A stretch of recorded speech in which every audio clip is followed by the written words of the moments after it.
Hola ratas de mierda, hoy les traigo una creepypasta que los hará mear. Sin más empecemos, estaba yo jugando GTA San Andreas Android y de la nada el juego me dice que inserte moneda para continuar. Tu puta madre insertará una moneda para continuar, pero no le di importancia y seguí jugando. Después ocurrió un suceso que me marcaría para toda la vida. Apareció Pablo Escobar y me dijo, los de Millos son unas locotas de mierda, tenemos dos libertadores.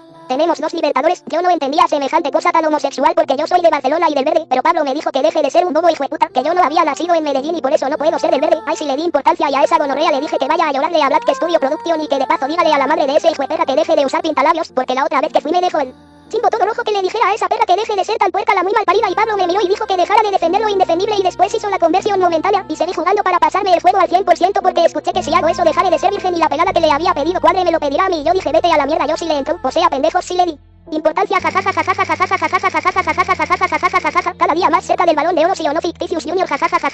pero luego el juego se me cerró y yo dije mierda se fue la luz.